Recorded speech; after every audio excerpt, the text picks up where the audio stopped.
Our mission at Microsoft is to empower every person and every organization on the planet to achieve more.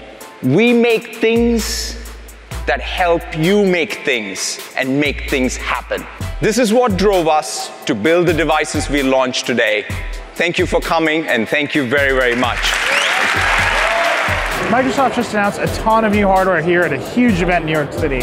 Maybe the device event of the year. Like, I've never seen anything more high energy, but this is loud, it's crowded, it's hard to get my hands on this stuff. So we're actually gonna grab Satya Nadella, go someplace a little bit quieter.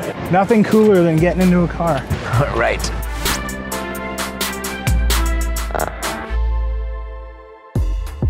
Thanks, sir. So how do you think the event went today?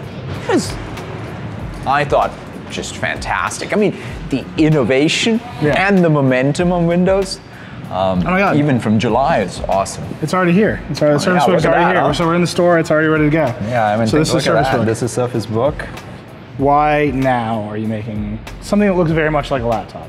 I mean, for us, what we want to do is create these magical experiences, create new categories. I mean, this is not a laptop. It's a laptop and a digital clipboard together. And we did this with Surface. Now, you'll see a lot from our OEMs that's inspired by Surface. Many of them also are reselling Surface. We want to stimulate demand for the entire ecosystem. I guess that just leads inevitably to the question, and I'm pushing it.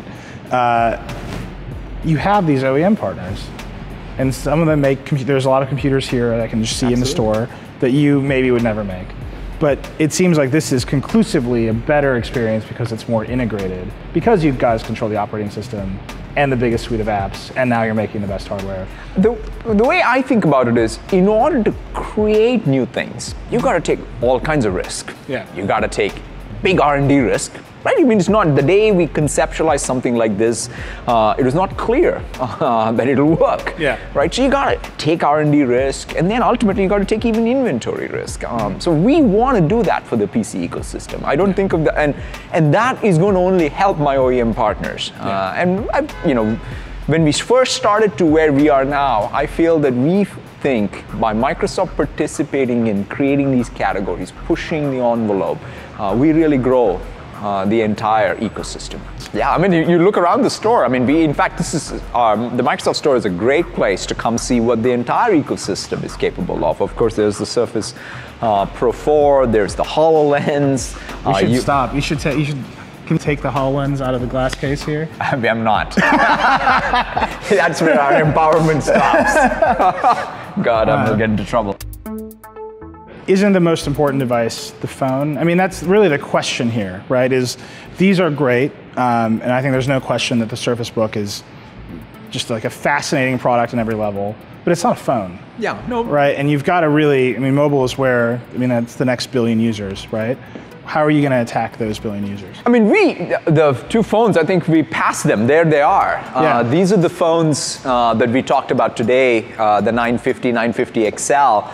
And to me, again, I want us to do something unique here. And the unique capability comes, by the way, because of Windows 10. And the fact that Windows 10 runs on it makes it very capable. Yeah, you can't steal a phone. But makes it possible for you to not only have a fantastic phone, but you can change its form and function by just tethering it to a keyboard and a screen, and then it's a PC-like experience. I mean, think about it in emerging markets. I mean, where I grew up. This is the phone I would want. If this is the only computing device, to your point, there are many countries where it's a mobile-only country they talk about.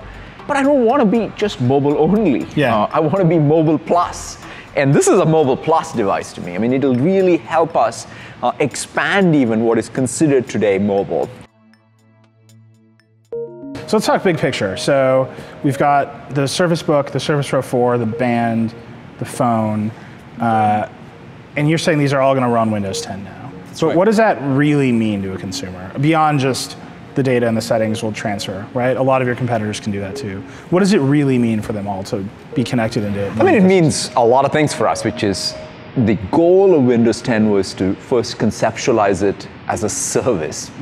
And then with the service comes the things that you just mentioned, which is you want to be able to move user state across all of these devices.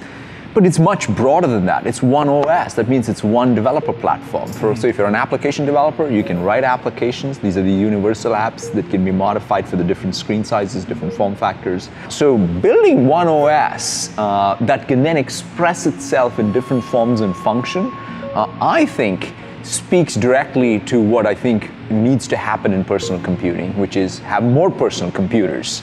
Things that you wear, things that you put on your eyes, things that you use on your lap, things that you go interact with big screens. I mean, we don't even have half the other devices like Surface Hub or the HoloLens here. But to me, that's the vision of Windows 10. So that's the vision for Windows 10, but I think it sounds like you're also articulating a vision from Microsoft, right? And I think what I saw today was your vision of Microsoft being clearly articulated by a lot of people on stage. How is the vision of Microsoft the same or different than your vision of Windows 10? Are they the same thing? To me, everything that we do in terms of products, be it Windows 10, be it Office 365, be it Azure or cloud, all emanates from our mission for the company. So let me ask you a question. Let me ask that question in much simpler terms. Why does Microsoft exist? To me, Microsoft exists to empower others, people and organizations through digital technology to achieve more. That's it. We are the only company that I think thinks about digital technology in the hands of others to create things and make things happen. And that's, I think, the identity that's uniquely what we are all about. So do you think products like this, and it really is this one for me, and the history of Windows 10 here, it kind of comes into play, because Windows 8 was a huge bet on tablets. You stripped away a bunch of the things people liked about Windows 7. With Windows 10, at least you've obviously made a ton of changes in Windows 10, but you've added back in a lot of kind of traditional elements of Windows. You've now built a laptop. Can you get the consumer market, the bigger market, we're sitting in a store here in Manhattan, can you get them to see Microsoft in that new way, even as kind of you're building what is a pretty traditional Microsoft product? I mean, Microsoft's doing a lot of traditional things and a lot of untraditional things. I mean, I look again, I don't narrowly view it. I love this product. By the way, even this product is not that traditional, by the way. It's an ultimate laptop that is also a digital clipboard that I can absolutely untether this thing and use it as a digital clipboard. Who would have thought that that's a category? So to me, there is, of course, we want to be able to do things where our users are, but we want to take them to places where they want to be. And that's the job in tech, and that's what we want to do. Do you think that you can recapture some of, it is partially phones, right? It's partially you have Xbox. There's all these elements of having to be the most exciting company in tech, to like play in that game. And I think your articulation of what Microsoft is and what it can be is very much about empowerment. But do you think you can engage with the consumer again in the way that kind of builds that excitement? Because I saw a lot of that excitement on stage today. I mean, Panos got a standing ovation for this thing, right? So it's there, it's in pockets, it's on our site certainly. But can you capture that in the broader market?